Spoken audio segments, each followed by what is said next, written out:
with a whole lot of truth. Remedy Revolution is here for you. Ooh. And now here's your host, Erin Page. Hello, everyone, and welcome to the Remedy Revolution podcast. My name is Erin, and today's guest really needs no introduction, but I will give him one anyway. He started off as the producer for the Doctors TV show and found himself in a bit of a moral dilemma, which then led him to produce films like Vaxxed and An Inconvenient Study. He produces a weekly TV show called the HighWire. I hope all of you check that show out. It is amazing. It is my pleasure to be joined by Del Bigtree. Thanks so much for being here, Del. I really appreciate your time. Absolutely, Erin. Thanks for having me.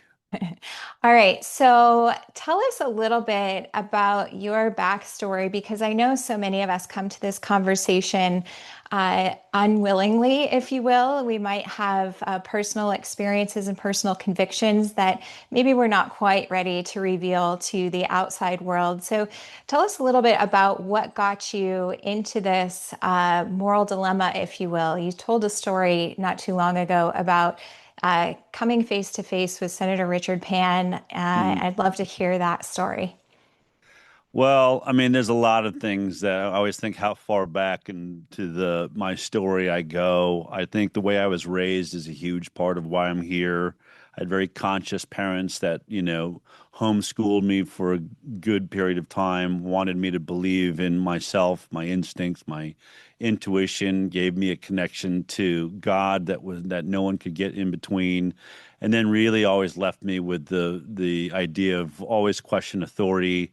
Don't be afraid to speak your mind, no matter who it's to, and you shouldn't care what your friends think about you. And so those were sort of the principles that carried me through my career in media and all of it. And so I've always, done my best to follow the story where it leads and not where I'm told it should go, which can get you in trouble at times. And of course, eventually I landed on the investigation of vaccines while I was at the Doctors television show on CBS.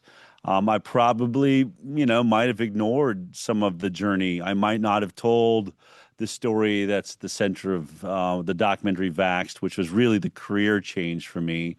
Had it not been for Senator Richard Pan, had there not been a destruction of freedom in California, you see, I was one of these people that wasn't vaccinating my newborn baby. Not because I had some real agenda. I wasn't vaccinated as a child. My parents, sort of in that conscious parenting space, just really didn't see the necessity for it. In fact, my parents really more sort of mind over matter into, healing through your thoughts more than anything else. We didn't grow up with Band-Aids. There was no Band-Aids in my house.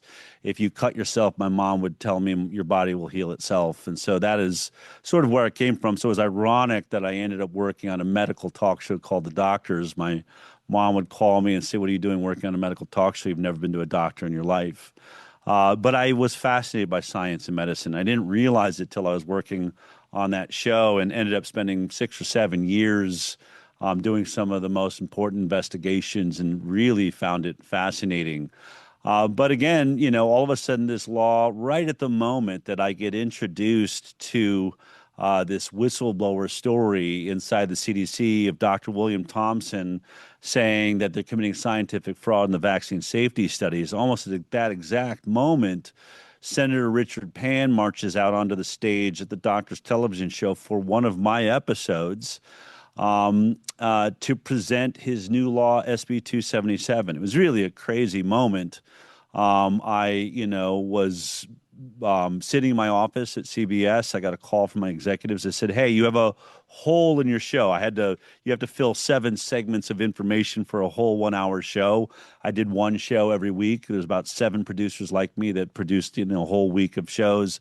And, but I had a guest that dropped out of a pre-taped show and they said, "Come over.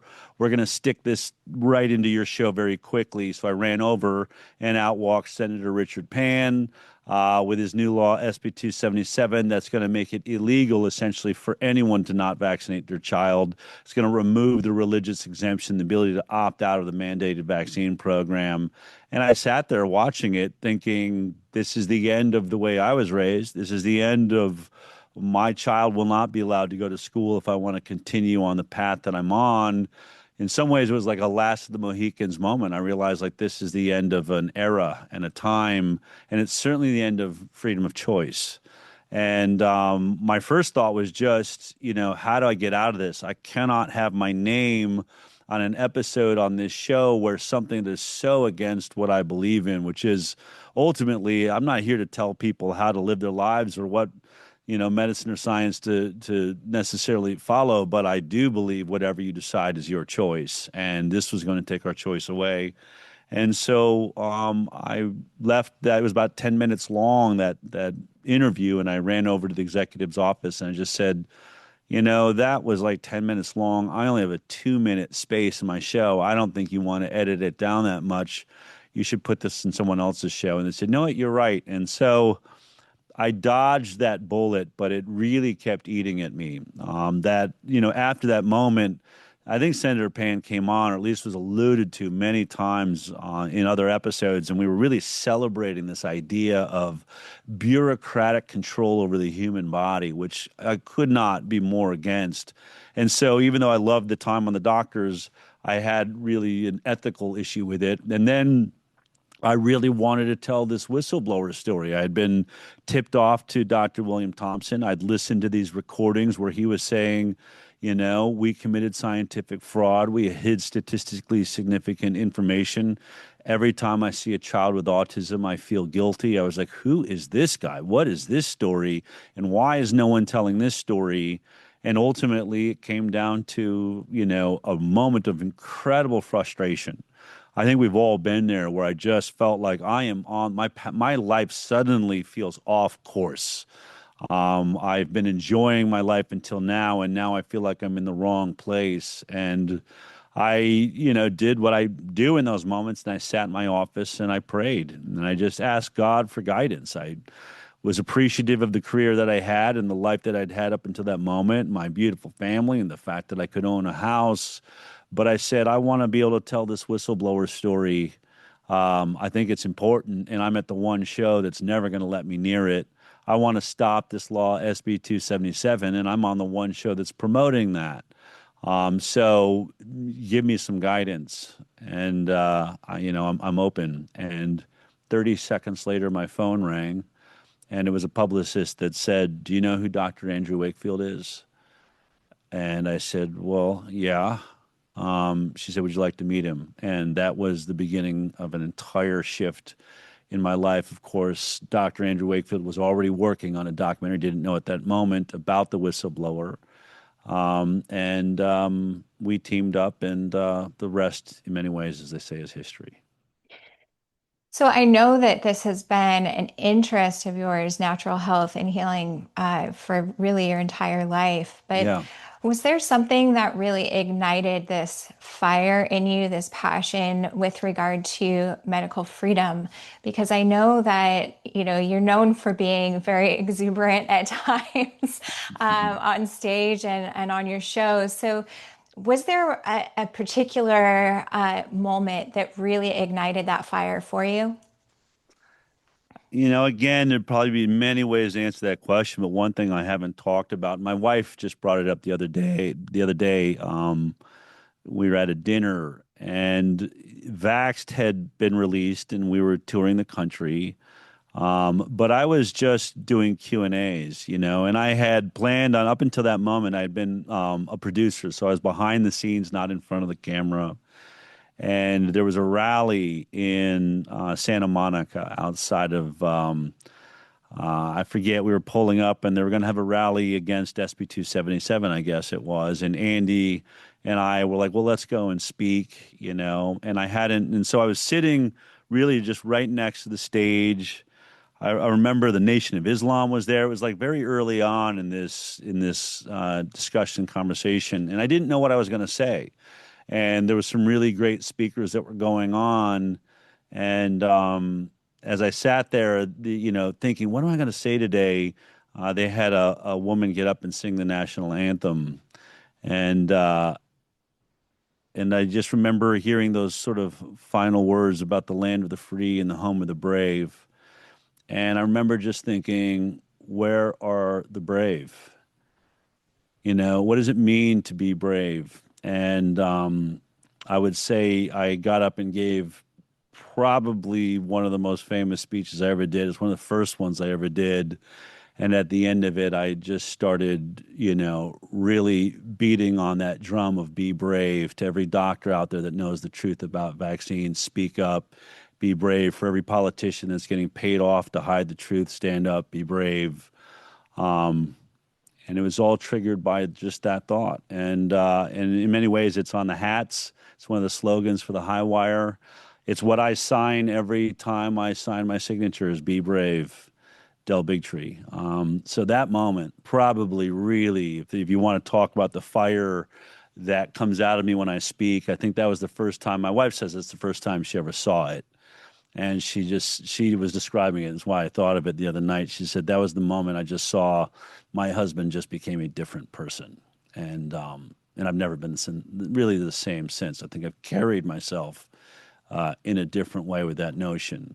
It's been a mantra that stuck with me from that moment on, that how can we have freedom if we stop being brave? And I think we are all so paralyzed by unreasonable fear. We live in a nation that celebrates our First Amendment rights. We used to be able to have a good debate. Now we're afraid. They just made us more and more afraid to talk to each other, to have difficult conversations. And so just sort of like our immune system has been weakened, our immunity to conversation, our ability to have difficult conversations has been weakened, so that we're just a weak society, afraid to come up against a challenge or a thought that maybe we don't share, instead of cherishing that opportunity and the moment to give different perspectives. So it's probably my message now for everyone. Be brave. We have got to speak up, or we are going to lose everything that is the dream of America. And the rest of the world is watching us and praying we do not lose that fight, because it's their only hope.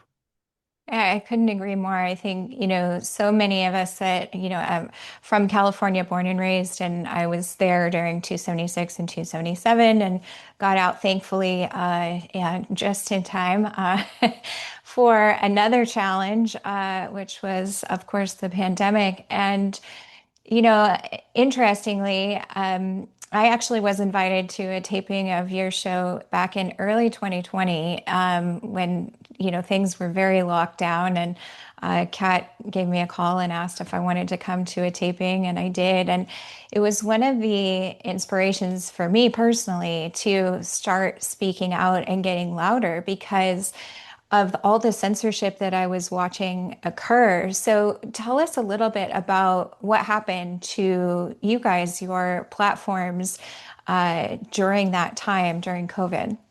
Yeah, I mean, look, it was a trying time for a lot of people, but it's hard to even remember what that time was like, because we've gotten really used to the fact that almost every podcaster now, one of the bread and butter topics is vaccines, vaccine risk, COVID vaccine, dangers, harms.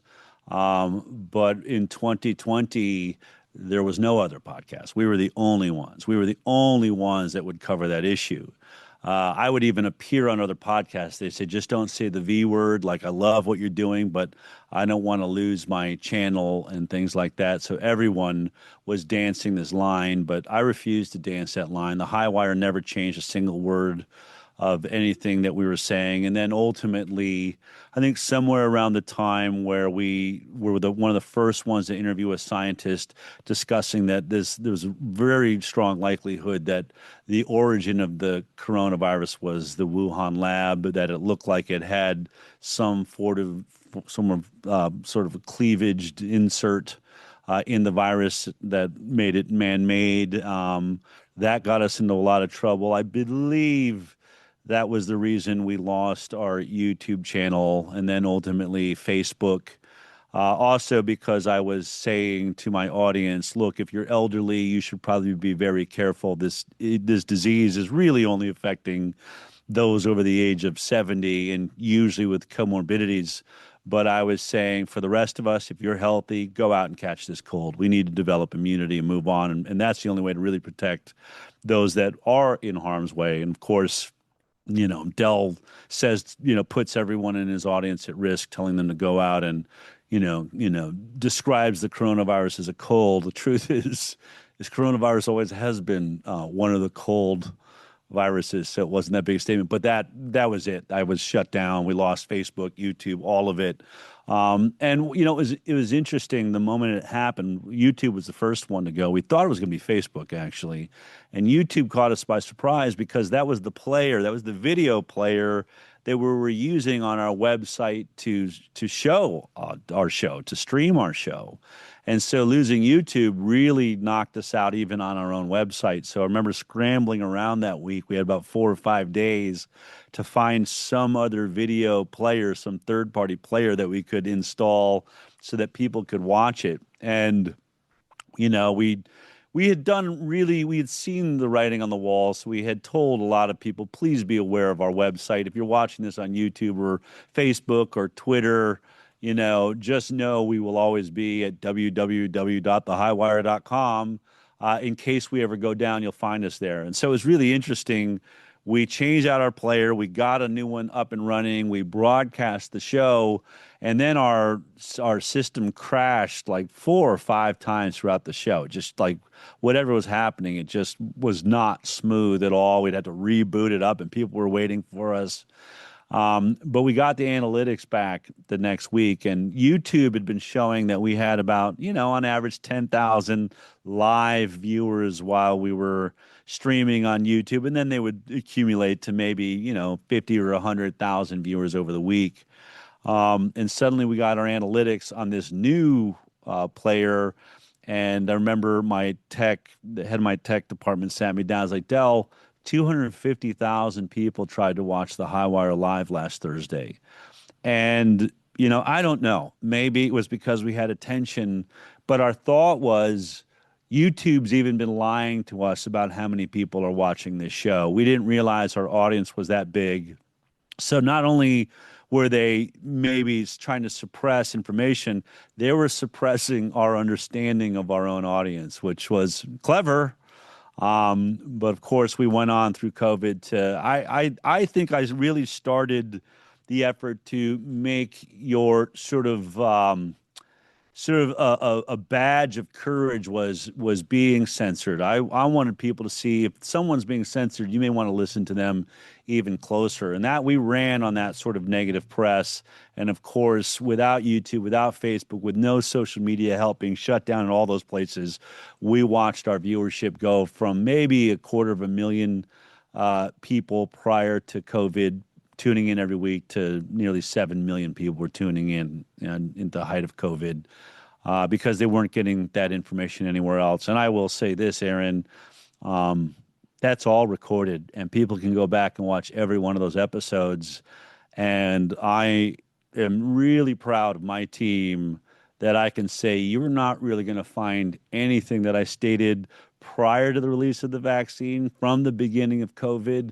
Everything we reported stands up today, and I don't think there's a mainstream news agency that can say that. So we outperformed with budgets 1/100th the size of NBC, ABC, CBS, Fox, all of them. But we had the best of the best, and this show was the best of the best during that time.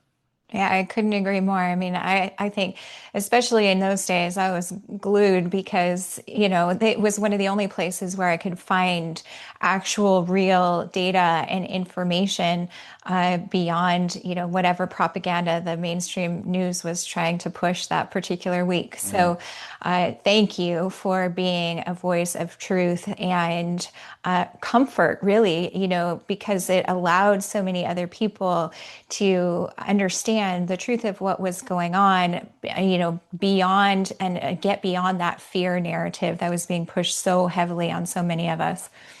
Well, I think what I proved is how high the IQ is of your intuition, right? I think the one thing people come up and say all the time is, your show kept me sane.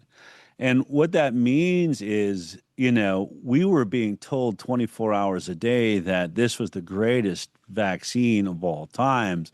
It was perfectly safe. It was the only way to stop the pandemic. And we were bad people if we didn't take care of our neighbors. But deep down, our intuition was just saying, I don't believe that. I don't feel that. Doesn't seem right.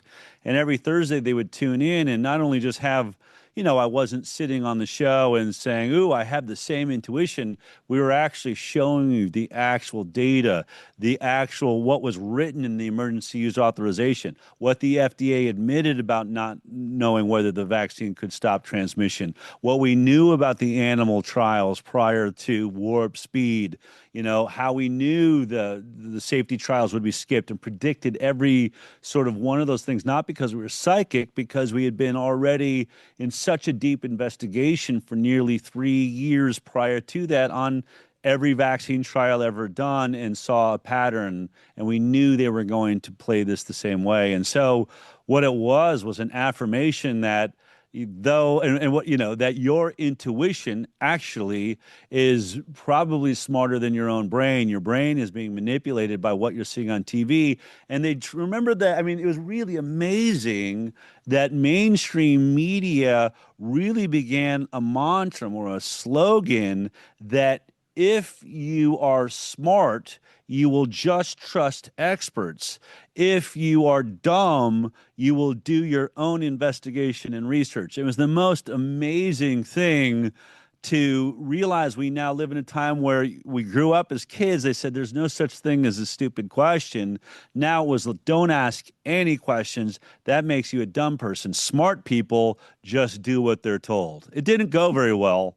But that was not what we were doing on the HighWire. We were informing people with real evidence, and I'm really proud of how many people listened, and the amount of people that rejected that propaganda.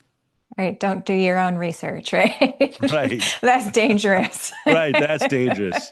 That can only lead to harm. Right. Trust us. Trust the science, Yeah, amazing. Yeah. Oh man, what a hypocrisy. Okay, so all right. So now I know recently you guys have produced a new film, an inconvenient study. It's following the research that was done by Dr. Marco Servos of Henry Ford. It is a retrospective study into vaccinated versus unvaccinated.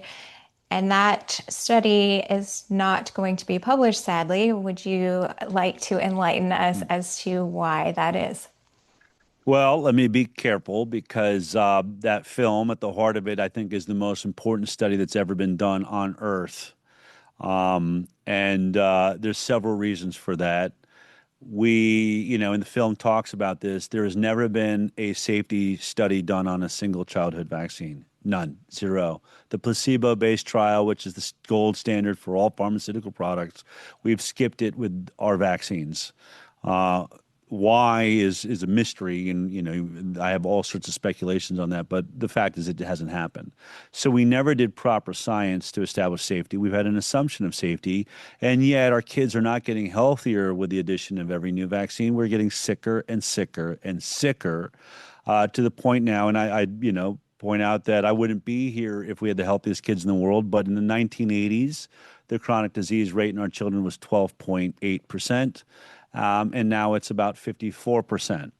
Chronic disease, which is really two categories, an incredible astronomical meteoric rise in autoimmune disease and neurological disorders.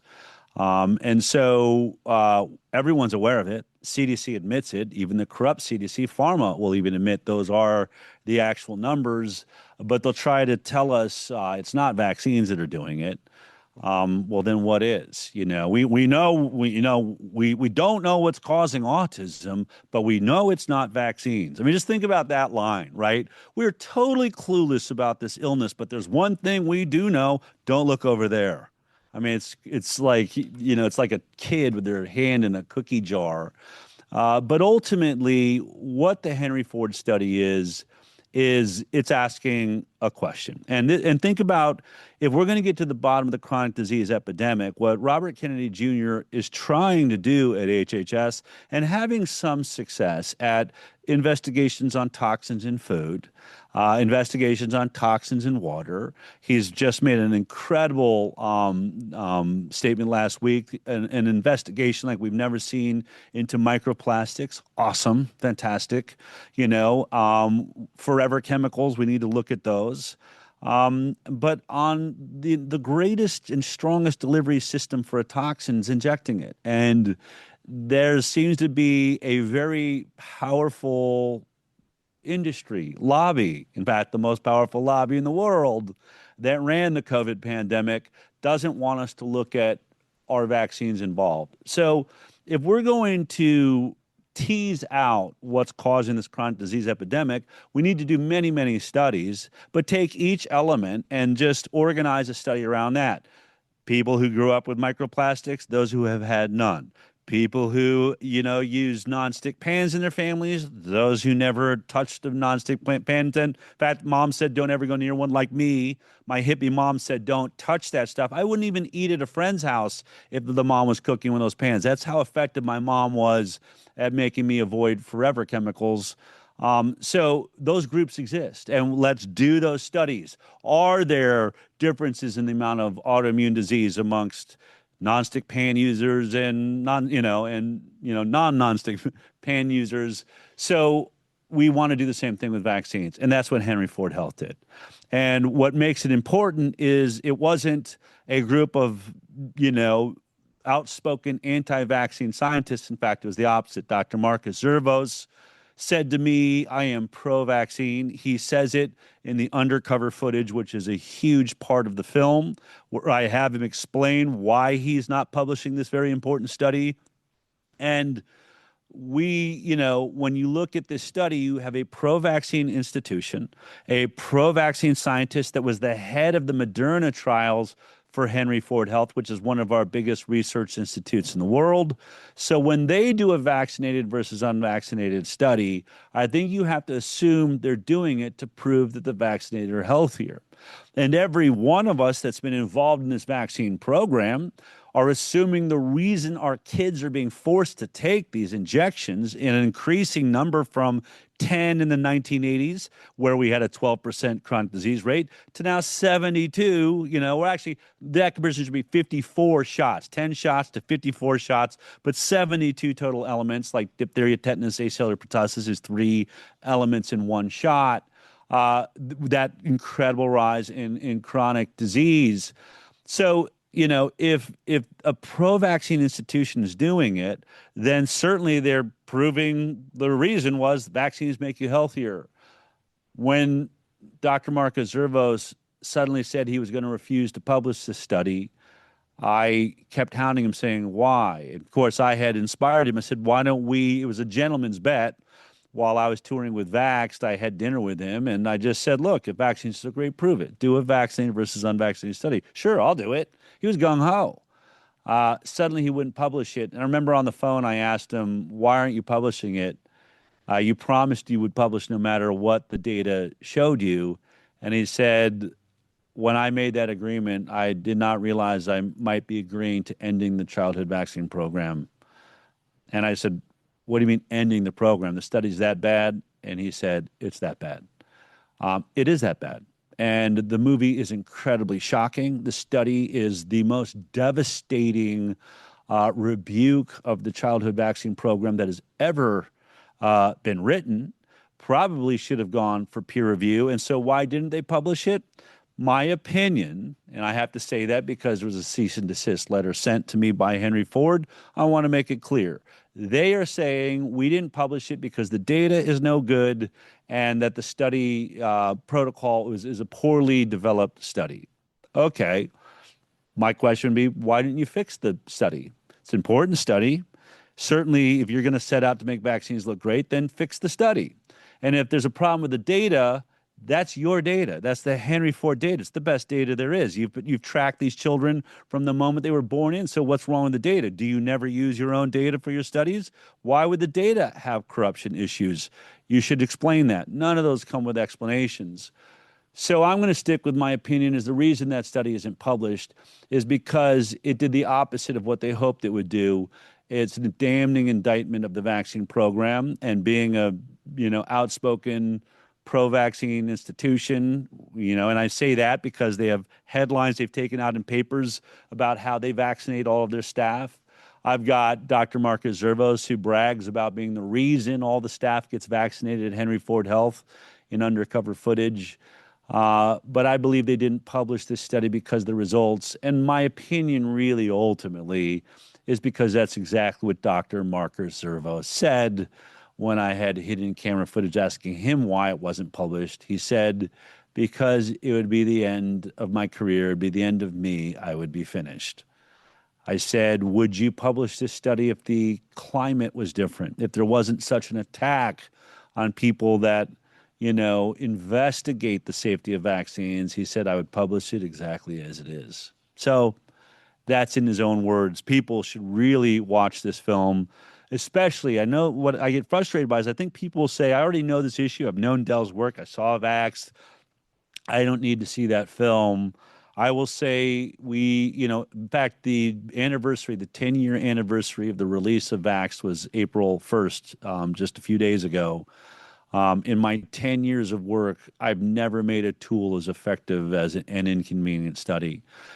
We've never had more science to back up our point, and we've never been able to point to across the aisle to someone setting out to prove us wrong and having them prove us right. To me, that is the scientific method. That is what mainstream medicine should be doing. It shouldn't be rebuking Robert Kennedy Jr. It shouldn't be calling Del Bigtree a heretic. It should say, I welcome your challenge, and I am going to love proving you wrong, because the scientific method says everyone who has a challenge against our hypothesis or against our new product, step up to the front of the line.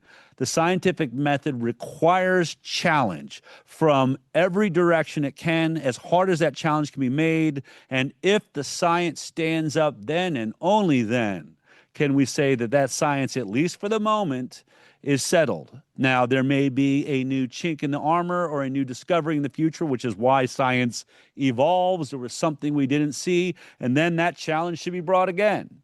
And that is how this works. Instead, we don't have science. We don't have the scientific method. What we have is a religion, which is, instead of celebrating the challenge, it says anyone challenging us, anyone challenging our hypothesis is a heretic. They've even used those words, religious words, meaning you are defying this religion that requires 100% perpetual faith and no challenge. Remember what Tony Fauci said during COVID. If you are questioning me, you are questioning the science. And then ultimately, months later, in front of the Congress, had to admit, yeah, the social distancing thing wasn't based in science. We made that up.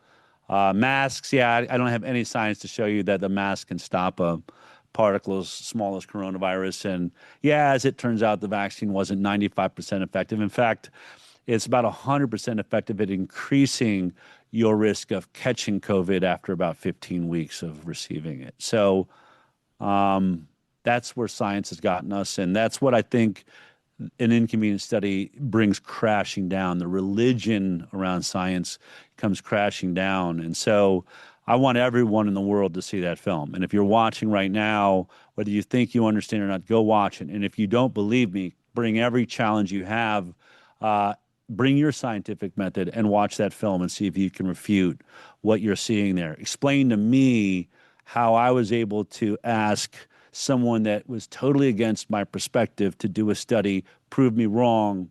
How does he end up proving us right in the most incredible way we've ever seen? Why would his math come to a conclusion that you're 2.5 times more likely to have a chronic disease if you're vaccinated versus unvaccinated? How is it that no matter how he designed that study, the results were you're 6 times more likely to have an autoimmune disease if you're vaccinated? You're 6 times more likely to have a neurodevelopmental disease. And ask yourself, if you were pro-vaccine and the head of the infectious disease department of the most important research facility in the world, certainly don't you think you could make some adjustments to that study to get a better result? It's so Obviously, it's that bad that you unbelievable. can't. You can't. That's what makes this so amazing, because this is not the result he wanted, which is proven by the fact that he refuses to publish it. So this is an incredible moment we're in. This study is mind-blowing, and it's why it's being debated in houses of parliament across the world. It's why the Cochrane collaboration and guys like Dr. Peter Gutcha have weighed in on the importance of this study. And all I'll say is this: one study does not prove that vaccines cause these issues, but it certainly proves that every database in the world should have to do this study immediately. This is a gigantic signal. And I would also say that it's about the 12th or 13th attempt at this exact kind of study, and every single one of them is coming up with the same result. That's called reproducible science, and that is the most powerful science there is in the world. Yeah, I mean, it's just so unbelievable to me that this mantra that, oh, the science is settled. We know that the science is settled on vaccines. That statement itself is so antithetical to the scientific method in general. It just, on its face, it's laughable, and I don't understand why that's what, the leading experts are going with. To me, it's just unbelievable that you can make those kinds of statements. But I guess if Anthony Fauci can say that he is the science, then I don't know. I don't know where we're at here. Well, But and just think about it. I mean, just break that thought down for a second. I mean, this is where we really, get used to this. It's like a hypnosis, but the science is settled. Okay, the science is settled on what? Polio vaccine, on polio and MMR vaccine. Like, when did we settle it? Like, it was settled then. Why did we add a third shot? What was the fifth shot? If it was settled, why did we need 10 shots? If 10 shots was settled, why did we need 20 shots? If 20 shots was settled science, why did we need 50 shots? If 50 shots is settled science, why is Denmark still only giving 25 shots? Why is Germany at 26 shots? If it's settled, why are we doing twice the amount of vaccines? If it's settled, how did it stay settled when we kept increasing the amount? We know almost everything we do in life: 1 glass of wine good, 12 glasses of wine bad. Right? How is it vaccines elude that scientific equation? More. There's never enough. So is it settled? Are 1,000 vaccines good? Can we give 1,000 vaccines a day? Can we have your body go through 15 different diseases all at once, something that's never happened in nature, but if you inject it, that's okay, Then, where is your science that was done to say that every adjustment you made to your settled science all along the way, that you did a new reflection on it, that you showed, we have showed that we've done the science? Never done. It's just an assumption that these things are as safe as water.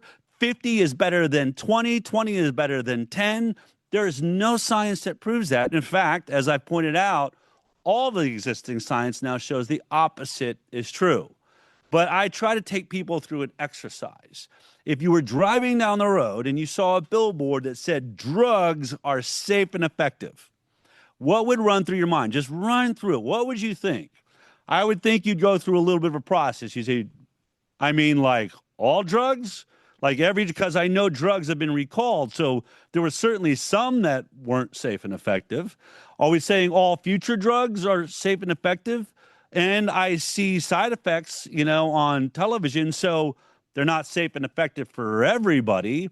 What about the combinations of different drugs at one time? Is it true that drugs are safe and effective? But what about the combination of certain drugs? I know that there's combinations that would make that not true. I can, as a logical thinking human being, say that would be an insane billboard for 20 different reasons. So why is it by changing that word drugs to another injectable product, suddenly that product, by definition in its name, we accept that ridiculous slogan when it has all the same types of compounds we find in drugs? It has even some scarier compounds like heavy metals. Used to have mercury, still has aluminum. also adds in on top of like polysorbate 80 or, lipid nanoparticles, which we find in cancer drugs. So cancer drugs aren't all safe. They have issues, but we're taking elements of a cancer drug and put it in this vaccine. It's safe because it's suddenly called a vaccine. Oh, let's do this. Let's add live viruses to this compound. Let's add live bacteria, because adding living elements that can now spread from cell to cell in our body couldn't possibly makes it safer, apparently, because we know drugs aren't perfectly safe. But this, concoction with live viruses and bacteria, that's going to be, it defies all reason. And then lastly, we're going to also add to it, not just compounds found in drugs, we're going to put foreign animal proteins from monkey kidneys to hamsters, and how about aborted fetal DNA from dead babies are going to be in this. All those things together is safer than every drug that's ever been made. Just by nature, that's safe to do. Come on. You would imagine with that witch's brew, we should have done and forever be doing the most robust safety science that has ever been done. Instead, zero safety science. Zero. Never, ever questioned that concoction could possibly be harmful to at least some people. It really, I'm emphatic about this, because even those of us that get it, you just don't, you have to like peel back that layer on your eyeballs. You got to sort of take yourself out of the sleep mode and say, this is the most insane thing we've accepted in all of mankind. I don't think there's a crazier lie. I don't think there's a lie that more people have retold with no evidence. And there's not a lie that is more defended anywhere on this earth than that vaccines are safe and effective. This is the biggest lie of our times, and it is a part of the biggest religious cult that's ever lived. And it is so powerful, it locked every human being in the world in their homes for weeks, if not months, depending on where you're living. That's how big this thing is. So if you want to be quiet about it, go right ahead.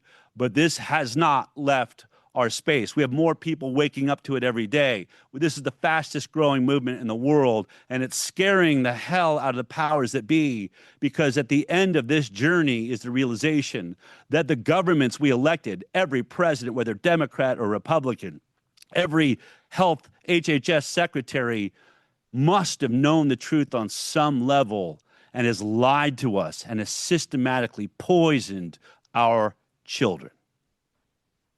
So I want to get to what's going on currently. So, I know you were integral in working with Bobby Kennedy and his presidential campaign, and then later, of course, we all know the story as he was then appointed as health secretary. So, tell me a little bit about where you see this conversation going. I know there's been a lot of changes recently with ACIP and the vaccine conversation. Of course, we have people who may have been injured by the COVID vaccines. They're relatively new to this conversation. And I think the hill that they're willing to die on is that they want these COVID vaccines pulled from the market. I think sometimes that may miss the forest for the trees, but I'd love to hear your opinion on where you think that conversation is going, and how we continue to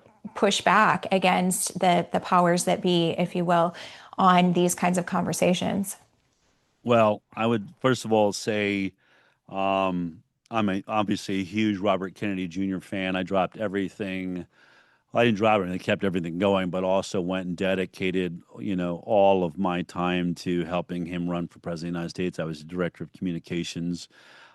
He's one of the most beautiful human beings you'll ever meet. And what you are watching is a truly beautiful human being with all of the right intentions, treading water in a sewer. And trying to find and make whatever changes he can be allowed to make inside of that with all the fears, all the concerns, all the polling, all the fickle nature of people that are or are not with you inside of a bureaucracy that has been systematically poisoning us for decades.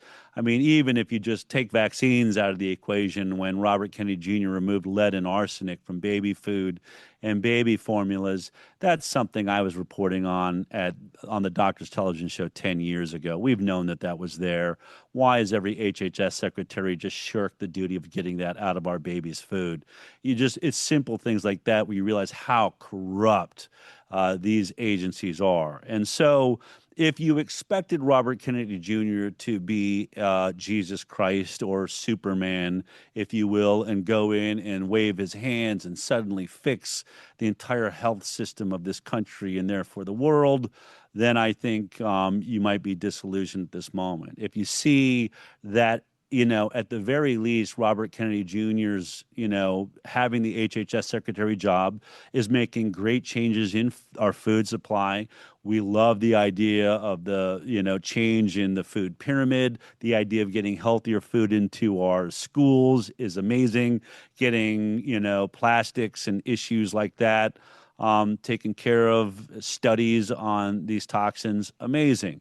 Vaccines, we really had a great moment where he was able to reduce the vaccine program in half, moving us over to the Denmark schedule, which there's no return of polio or smallpox in Germany or Denmark, so that argument doesn't work. But of course, that was just overruled by an activist judge. And so we can lose hope in those moments, or we can say we're obviously over the target. We are now under attack.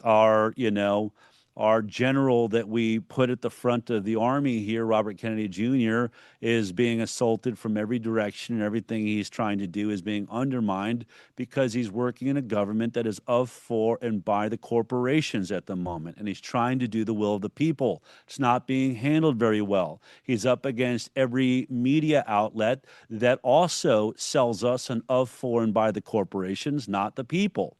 And so he's doing the best he can. What I think we need to do is recognize that real change actually starts with us, that real change happens in the court of public opinion. Real change happens person to person, whether you talk about what you know, or you share a podcast like we're doing right now, or you get friends to watch the HighWire, or you go to aninconvenientstudy.com, you watch it for free and download some cards that we have there and hand those out and say, hey, check out this movie. Because with every person that wakes up, we become a more and more powerful voting bloc. We become a more and more powerful voice of reason in this world. And that is what actually makes change. That's when the Supreme Court decides that gay marriage is suddenly going to be okay because enough of society finally says, we're already ahead of you on that. We need this vaccine issue. We need our health issues to be at that place. So we could sit on our barca lounges and complain that Bobby Kennedy isn't getting everything done that we dreamed he could get done. Or we can read the writing on the wall, realize it's going to be everything he can do to survive every day that's there. It is clear that he's being, quieted because of a concern now around the midterms. We just watched Donald Trump make a decision to stockpile maybe one of the most toxic poisons on earth, glyphosate and Roundup, and then had Pam Bondi and the Department of Justice write papers to the Supreme Court supporting the idea of giving liability protection to Bayer, Monsanto, and these pesticides and herbicides so that we can never sue them and remove them from the market forces, something that should go against the DNA of every conservative, certainly everyone with any sort of libertarian value.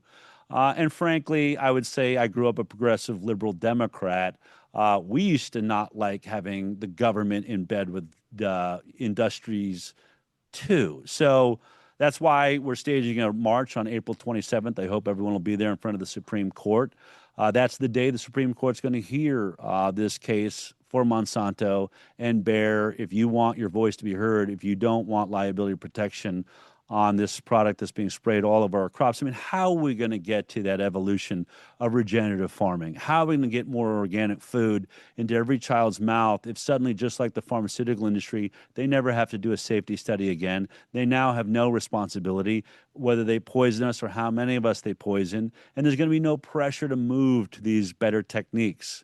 There's even equipment now that has, AI tractors with lasers that can kill weeds with lasers. Sure, it would take an investment. Are our children not enough to make that investment? No, let's just bomb nations. Let's spend $1 million per missile, but God forbid we put $1 million per farm into laser guided systems that actually get chemicals out of our food and help farmers grow food. There's so much that can happen right now, but it's not going to happen if we sit on our hands and hope Bobby does it all by himself. Yeah, absolutely. I mean, he's up against Goliath, right? We're talking about corporations, we're talking about politicians that are in the pockets of those corporations, we're talking about scientists who have been doing research that is obviously favorable to the corporations that are selling the products. Yeah. The list goes on and on and on. And, I think he's just mired in so many, competing forces that what he's been able to do thus far, in my opinion, has been nothing short of miraculous. Yeah. I do hope we continue in that direction. But to suddenly have an unfavorable opinion of somebody who is really moving mountains, Yeah. I think is maybe a little bit misplaced. We've got other fights to fight, I think. It reminds me, I use I guess as a metaphor, an analogy, with my kids. It's also how I approach life. It's sort of how I play pool, like billiards. I've seen people where there's a really easy shot sitting next to the pocket, but they'll go for the harder shot to leave that easier shot at the end. So stupid, because how many times do you miss that harder shot? I always say, shoot the balls you can make, the ones you know you're going to make that are easy. And you might get lucky that the bounce of that ball puts you right on that hard shot, and now that's an easy shot. But you'll never know that if you try to get too clever. What you're watching Robert Kennedy Jr. do is sink every ball that he can. Every once in a while, he takes a hard shot, but he's taking the easy ones, the ones that don't seem to have the same opposition. Let's get the plastics out of our food. Let's get the chemical dyes out of our children's cereals. Let's get the arsenic out of the baby food. When I watch people attacking him for doing those things as though we don't want that, yeah, he is well aware that he's got a ball snuggled up next to the 8 ball and it's a really hard shot. He's waiting to see if he can get a better angle on it. And you would too, at least if you wanted to survive the day and be there. And I will tell you this, for all of us that, lose hope or have moments, you can't imagine the pressure that Robert Kennedy Jr. is in there. The amount of people that are gunning for him. Wake up and imagine those headlines are about you every single day. But I talked to him last week on the phone. He's chipper. He has hope. Every day that he's there, is another day he survived that he can get something else done. And one day closer, maybe getting that vax versus unvax study done by HHS. I love the way he carries himself. It's been life-changing being around him. But he has a spiritual life, and he realizes, God willing, I'll get it all done. But I don't have power over everything. So I will accept, it's sort of the prayer of serenity, right? Accept changing the things that you can, recognizing the things you can't change, but also really praying and asking for guidance on knowing the difference between those things and those moments. And I think that you're watching him beautifully navigate that. Probably not going to change everything we needed changed inside of 4 years. Go figure, he couldn't undo 80 years of corporate control and toxic poisoning, but we're getting somewhere. We should be using this moment as a pause button on the censorship that was coming from a government and may very well be a part of the next administration that gets in there. We should say freedom of speech has been saved and, for a moment, why not go out and use it?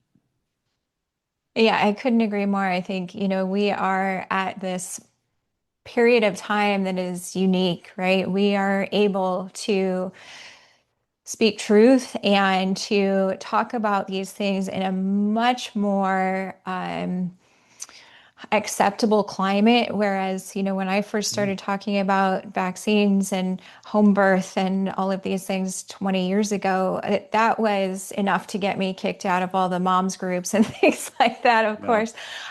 So, I do think that we are entering a new era where these kinds of conversations can be facilitated much more easily. And I think we do need to take advantage of that and make sure that we make our voices heard, let people know that we are the growing, we may be in the minority, but I think we are growing very rapidly at this point. I agree. I mean, every single day this movement is growing. It's why the news is attacking as hard as it is. It's why American Academy of Pediatrics is bringing the lawsuits. They're funded by pharma. They've got to protect pharma. That's their sugar daddy. But those attacks mean, they see a real threat, and we are that threat. The truth is that threat right now. So it's an amazing moment to be alive. We should really be. I'm certainly thankful to be here on this incredible ride right now. Well, absolutely, because you're a revolutionary. I count myself in the same boat with you. So, All right. all right, Del. So we've reached the end of the podcast where I ask every single one of our guests 8 rapid fire questions. These questions are designed to give us a little bit more insight into who you are and what makes you tick. So, are you ready? Yeah, I am terrible at rapid fire because I am the longest winded answerer in the world, but I'll do my best. Let's see how we Okay. do here. All right. Number one, if you could choose only one natural remedy for the rest of your life, what would it be? The sun, I think. I think vitamin D is obviously a critical building block of our immune system. I think the vampires of the world have got us convinced that the sun is our enemy. Pretty amazing that the life giving source, we are not here without it, is our enemy. I would say lose the sunblock, stop blocking the sun, get out and get it. If you're up north in the middle of winter, then find another way to get your vitamin D. But it was clear during COVID you could not really, die if you had vitamin D levels that were high enough. Absolutely. All right. Number two, tell us something most people don't know about you. I don't think most people know that I never went to college. I was homeschooled. I got through high school. I went to really a vocational film school. When I got my job, when Bobby Kennedy asked me to be his director of communications, I remember I called my mom. I was pretty excited about it. But we were environmentalists growing up in Boulder, Colorado. He was always a star. And my mom, I said, "Yeah, I'm going to be Bobby's director of communications." And my mom said, "Does he know you never went to college?" I said, "Well, I didn't lead with that." Probably best. All right. Number three, if I were to compile a playlist of happy music, what song would you suggest be added? Happy music. I mean, I grew up in the 1980s. There's a lot of happy music then, but I would say Van Halen, Jump. Nice. All right. Yeah. A hair metal guy, huh? Yeah. Sort of light hair metal, you know, David Lee Awesome. Roth, spandex, splits, jumping off of stages. Yeah. Awesome. I love it. All right. Number four, what is your favorite guilty pleasure? Probably I mean, I waited tables for 20 years trying to get my career happening. So I spent a lot of time serving food and serving wine. And so I wouldn't say that I'm a sommelier in any way, but when you sell wine all the time and learn to talk about it, I really love that process of sipping a glass of wine, trying to imagine where it was grown, what the grape is, how was it aged, how long was it oak barrels. So that's a guilty pleasure that I actually really enjoy. Okay, red or white? I tend to go with red. There's a little bit more that can happen there, the body of it, and But on a nice hot summer day, I'll go for a Sauvignon Blanc or something like that too. Nice. All right. Number five, what is the most influential book you've ever read? You know, th- that would be hard to say, but probably like there's several books that I think make me who I am, but I would say One Flew Over the Cuckoo's Nest was probably the book that really was like an altered experience reading it. Of course, I think it's if you've never read that book, watching it's one of those books where watching the movie does not really do the job. Perfectly good movie with Jack Nicholson, but if you read the book, there's something so powerful and deep there, and it really is about mind control, and having your own intuition and being a dynamic human being. So I read that probably when I was in my early 20s, but it stayed with me. I went on and directed the play off Broadway in New York. The book moved me so much. So that for me was probably one of the most influential books. All right, what does the word revolution mean to you? Mm. I guess I think of revolution as meaning patriotic when it comes to being an American anyway. I think at the heart of our Constitution, at the heart of our letters from our forefathers is never just hand over all of your rights. Be ready to stand up. Be able ready to fight for your freedom, or you'll lose it. So I think revolution can be a scary. I mean, it's one of those words that can be used against us now. It's one that they'll try to say is incendiary. Uh, but revolution is how we have evolution, especially when we're outnumbered by corrupt influences. What does the word remedy mean to you? I think the word remedy means to me, a safe approach towards healing. I'm not sure that's an actual definition, but I think of homeopathy, which, you could argue does nothing at all, or is very effective. I've interviewed so many parents of autistic children that have really blown my mind with what homeopathy can do. But, the medicine will let's call it a sugar pill. Well, maybe it is, but it's not doing harm. I think a lot of herbs I think of like that. So I think when I think of remedy, I think of something that reaches a goal without putting myself at risk. Thanks for the plug as a homeopath. Yeah, Thank you. All right, now lastly, if you could impart one piece of wisdom onto our listeners, what would that be? be brave. Be brave. Use your voice now. Um, we should be praying and thanking God for being alive right now at this time. There's way too many people that are, writhing in pain over this time we find ourselves in and the confusion that's going on. And, you know, I think we should be reveling in it. I think we've been chosen for this time.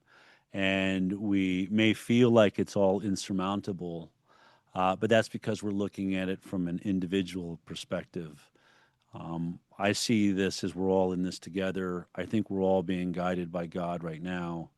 Um, so use your voice, speak your truth, start practicing having difficult conversations with friends. Try not to offend them. How can I have this conversation without offending them? I'm not saying going out and winning the argument. See if you can get better at it. See if you can, it's sort of like Groundhog Day. See if you can keep the girl longer before she slaps your face and runs out the door, right? Like, what is it I have to do to hold you in this conversation? And what you'll find is listen more. Actually care about who you're talking to more. Don't be offended by them either. Ask them why they believe in the pharmaceutical industry so much. You might be shocked that they'll say, "Oh, I don't. I think that they're money grubbing whores." And then you say, "Oh, well, that's interesting. I didn't realize it." So then what is it about vaccines that makes you feel so safe, since it's that industry that makes it? And then listen. Then just listen to their answer. Be fascinated by it. And ask the next obvious question, not what you went in with an agenda, but let's get back to learning how to have a conversation where we ask questions, we actually listen for the answers, and we try to see, do we have common ground anywhere in here? I think we will all recognize we probably have common ground, and we don't want pesticides and herbicides that cause cancer sprayed over all of our food. So why don't we ask that brother, sister, neighbor, friend, why don't you come with me to Washington, D.C.? Why don't we stand on something we do agree on? We've got to start finding that ground. We've got to start building a coalition on the things that matter. And what matters is being human beings and not being intimidated by our governments or these agencies. Democrats feel like the government is just as out of control to them as Republicans feel about the government, right? That's because we're all human beings. Really, be brave, have those conversations, and then get better at them. Be less offensive. See how much you can achieve. Make it part of like your experience. Have fun with it, and watch how you get better and better at changing the world. Del, where can people learn more about you and the work that you're doing with ICANN? Well, certainly go to the HighWire.com. You can watch last week's episode anytime. We go live every Thursday at 1 p.m. Central. Really would love people to go to aninconvenientstudy.com and watch that film there for free and share that with everyone you know. Our nonprofit ICANN has a website called iCanDecide.org where you can read our white papers and all the lawsuits we're winning. But those websites, and then follow all of my social media. It's all at Del Bigtree. Sometimes I get a little more personal in that space, but I'm also sharing the work that we're doing in all those other locations. And I'm going to give you guys another plug because I believe in the work that you do. Go to iCanDecide.org. Please, if you know you're able to donate even just a little bit, every little bit does count. You know, the work that they're doing there with Aaron Siri and challenging our authority figures has been integral to moving this conversation forward. So please go ahead and do that. I thank you, Del, for being here. I'm always appreciative of your time, and thank y'all for listening. We will see y'all next time. Thank you.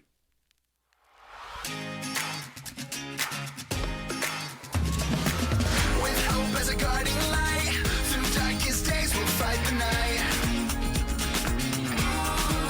With a whole lot of passion, with a whole lot of truth, remedy revolution is here for you.